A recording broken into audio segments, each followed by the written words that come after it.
àṣé tòótọ́ ni bẹ́ẹ̀ náà ni ó dáa ká máa ka iye ọjọ́ wa kó lè máa fi ọkàn wa sípò ọgbọ́n o ló jẹ́ kí ẹnjìníà Mrs. Abọ́sẹ̀dé Kọ́láwọlé aka Vasco Mama àti gbogbo mọ̀lẹ́bí pátápátá ká máa bá Deborah Abíọ́lá ká máa bá jó ká máa bá yọ̀ ká máa bá gbégbá ọpẹ́ nítorí pé Deborah Abíọ́lá ó lé kan sí lókè èèpẹ̀. Deborah Abíọ́lá nílé tó lé lónìí kó lé sówó. Deborah Abíọ́lá nílé tó lé lónìí kó lé sí àìkú tí ń ṣe baálẹ̀ ọ̀rọ̀. Aya pásítọ̀ Peter Oyeniran nílé tó lé lónìí kó lé sí àlàáfíà ó wà ní kánjú kó tó lọ láyé. Ìyá bọ́ọ̀ wàá dàgbà wàá darúgbó. Ìyá Esther ò ní kánjú lọ láyé. Ìyá David lágbára Elédùmarè ọba wàá pẹ́ mọ́pẹ́ tí ń pẹ́ láyé ò wà ní fàìsàn lùgbà.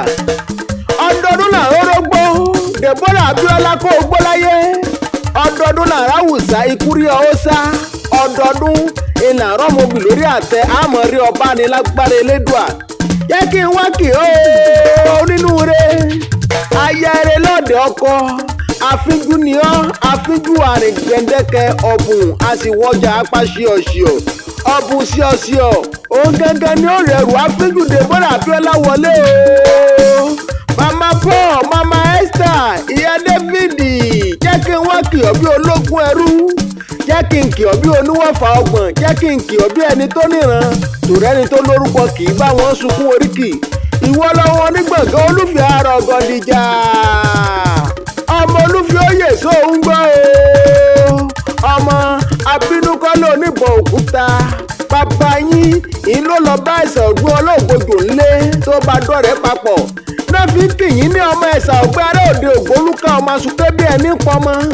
Ike mi òjò tọ́ya ẹ̀bá má ṣe gbé ìfọ́ya kùngẹ̀yìn mi òjò tó sà ẹ̀bá má ṣe gbé mi fọ́ọ̀sà láwẹ̀ ike mi dike àmúṣẹ̀yẹ lágbára Elédùmarè ọba wàá gbó wàá tọ́ láyé lórúkọ ẹnjìníà Mrs.